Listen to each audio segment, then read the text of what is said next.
Times Now's campaign Mukt Karo Mandir gains momentum. In Kerala, devotees block state officials from forcibly taking over the Mattanur temple in Kannur. The devotees have said that the atheist left government can't shackle their astha in blind greed to take over the wealth and the properties of the temple. Though the priests and devotees tried to block the board members from entering, they managed to break the lock and forcibly enter with the backing of the state police. A scuffle broke out right after that, and the devotees were restrained by iron gates as they watched their astha trampled upon. We're standing outside the Mattanur temple here in Kannur district. This is a temple that's nearly half a century old, and yesterday dramatic scenes were witnessed here as police officials along with the Malabar Devasam board barged into the temple along with CPM workers, is what the devotees here and the local administration says. And they say they broke open the gates and tried to gain access as they took over the administration of the temple. I have with me Mr. Mohandas, who is of course the president of the temple administration, which has been managing the temple affairs up until now. Mr. Mohandas, if you could tell us what exactly transpired here at the temple yesterday. Yesterday, unfortunately, this Malabar Devasam board officials, around 10 officials were there. They came along with some police force, around 30-40 police force, and 200 number of this CPM activists. They came together with towards this temple. Then our devotees here, they have came forward and they have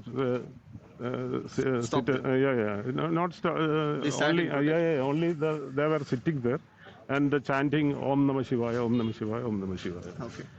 This time, these police officials, they came forward and they dragged these people and arrested them and went to police station. Okay. Yeah. And they... After that, these officials along with these activists, they came to the gate and they have broken that gate and with the electric cutter.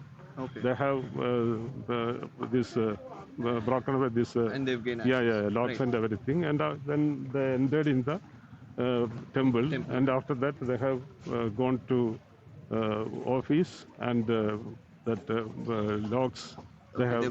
So they've completely taken over. Yeah. Right. I have a devotee here with me. Let's hear from him. What are his objections? You've been coming to the temple, we understand, for several years. What's your objection with the Malabar Devasam board taking over the administration? You see, 50 years ago, when the committee took over the temple, its condition was really lamentable or pathetic.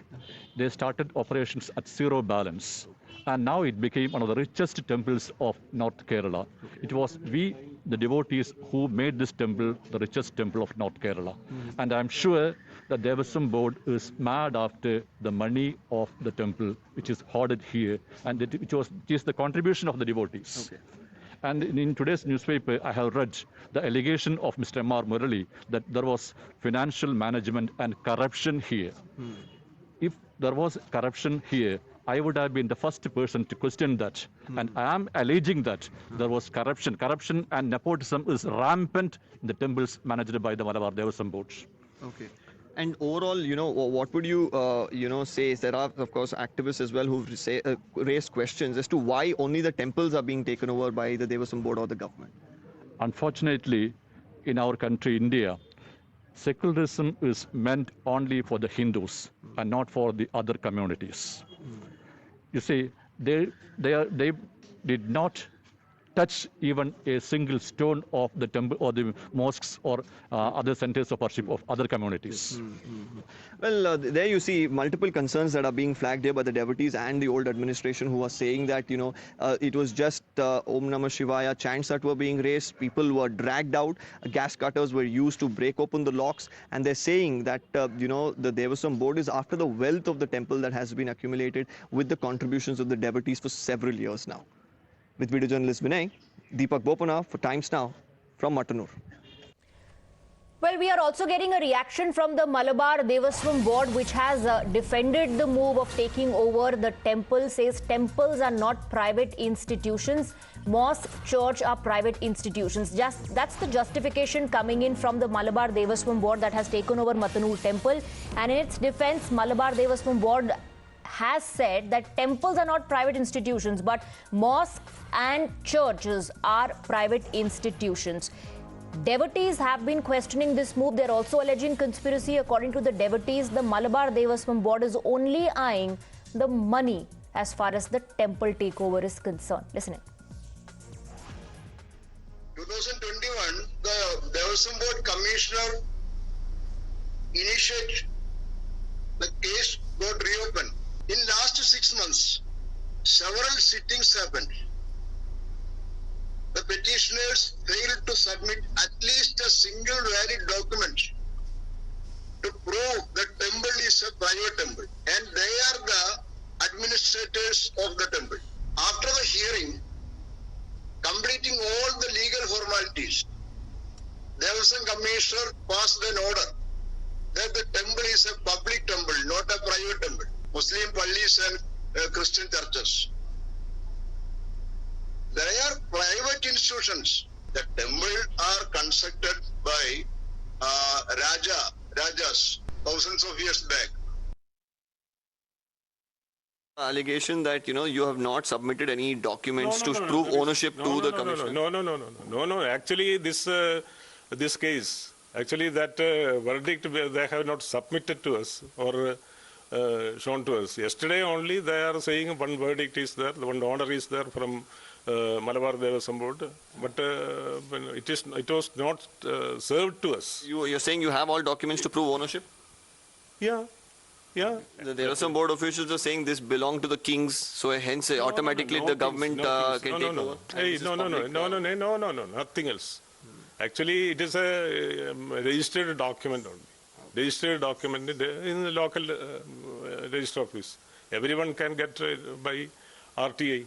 And as far as the Supreme Court, how are you going to take this forward there? Yeah. Next week they are hearing our case.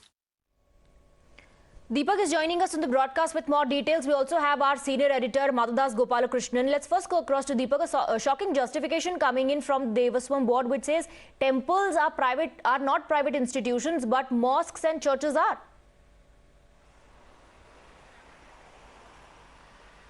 Yes, quite a bizarre one, really. And, I asked him one pointed question. He himself says the temple is thousands of years old. I asked him one simple question. Which government was there thousands of years ago? And, while you have the trust of the temple going on to say that they have documentation with them where the, temple property was handed over and, they have been maintaining the temple for several years now. In fact, the devotees, several of them when I spoke to, one thing is common. They are saying, we don't mind whoever manages the temple. For us, the devotion and coming to this temple, having good amenities matter. But they also say one particular thing, that this temple, they have been seeing this temple for decades together now. And they're saying this didn't have the kind of popularity or the footfall that it had several years ago because of its good maintenance and the way things have been happening in the temple. The rituals have been performed by the current dispensation. That is the reason the popularity has increased. That is the reason more number of devotees have been coming in and the maintenance has been up to the mark. And they're saying they're satisfied. The question, so it really arises, the government didn't have any interest before, while the temple didn't have too much of income that was being generated or the property associated with the temple was not as much. Now, while there has been a lot of growth in terms of the number of people who come to the temple, the income that's being generated at the temple, the property associated with the temple, what is the sudden interest that the government is getting in the temple now is the question that they're raising. Another devotee, right, the devotees have alleged that it's money and not management that the government is eyeing and that the board is eyeing. Deepak, stay on with us. Before I go across to Madhav, we have some breaking inputs coming in. In fact, we spoke to the Devaswam Minister K. Radhakrishnan, who says that they only followed the court direction. Listen. അവിടെ കോടതി വിധി നടപ്പിലാക്കിയതാണ്. അതിനകത്ത് ഗവൺമെന്റിന് പ്രത്യേകിച്ച് താല്പര്യങ്ങളൊന്നുമില്ല. കോടതി പറഞ്ഞത് അവിടെ ചെയ്തു എന്നുള്ളേ ഉള്ളൂ. അതിനപ്പുറത്തേക്കൊന്നും ഉണ്ടായിട്ടില്ല. അത് ശരി. ഇതിപ്പോ കോടതി വിധി എന്ന് പറയുമ്പോൾ അവിടെ ഏറ്റെടുക്കാനുള്ള ഓർഡർ പറഞ്ഞിട്ടുണ്ടോ? കോടതിയുടെ അങ്ങനെയാണോ? എന്താ മിനിസ്റ്റർ ഒന്നും പറഞ്ഞതല്ല. അവിടുത്തെ ആ ദേവസ്വവുമായി ബന്ധപ്പെട്ടുണ്ടായിട്ടുള്ള ഇഷ്യൂവിന്റെ അടിസ്ഥാനത്തിൽ കോടതിയിൽ കേസുണ്ടായിരുന്നു. ആ കേസ് തീർപ്പായതിന്റെ അടിസ്ഥാനത്തിൽ അതിന്റെ തുടർ നടപടി അവര് സ്വീകരിച്ചതാ. അത് ശരി. ഓക്കെ. ദേവസ്വം മന്ത്രി എന്ന നിലയ്ക്ക് ഇവിടെ നല്ല നടപടി കോടതി. അത് ശരി. കോടതി കമ്മീഷനോട് പറഞ്ഞതനുസരിച്ച് അവർ ചെയ്തതാ. All right, let's go across to Madhav, who spoke to Mr. K. Radhakrishnan in every which way, in every manner. This move of taking over the temple is being justified. They first said temples are not private institutions. Now the Devaswam minister is saying we're only following court's orders. Well, yes, that's what the government is saying. That's what the minister is saying, and there's some board also saying that they are doing all of this at the behest of the court. But one point that they have missed out is the fact that this matter is also pending before the apex court. And could they not have waited until the apex court decides on this matter before actually going ahead and taking control of this particular temple? That is a very important point. Secondly, while they are claiming that procedures have been followed, that due process has in fact been done in this particular case, if you talk to the temple priest as well as the management there, they say that they were not given adequate notice and that processes were short-circuited and they forcibly took over this particular temple. Remember that temples and their assets are something that devotees over the years tend to collect. In the case of Padmanabha Swami temple, for instance, huge amount of gold that is present inside its vaults as well.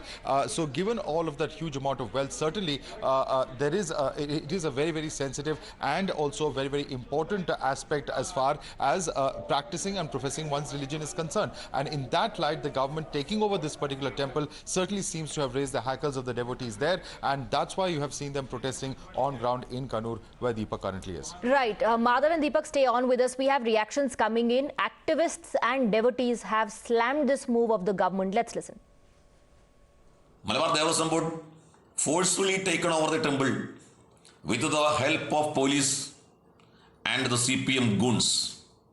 Their eye is only on good generated temples. And this temple is developed by the devotees. Not a single paisa is given from the government to this temple. And now the Devaswam Board capture the temple for their revenue generation. In Kerala, the CPM government, they are capturing the Hindu temples with the help of police and their party volunteers, CPM goons, violating the law and misinterpreting the law. Who rules our churches and mosques? It's the devotees of our Muslim community and Christian community that is ruling it. But who rules Hindu temples majorly? It is the government. This is an unfortunate situation. Back in 1812, it was a British conspiracy which snatched away the temple, and unfortunately, Devaswam under the left government is following the same policy. The devotees need to have the right over temple. Mattanur temple, which is a very prominent temple, is unfortunately snatched away by the...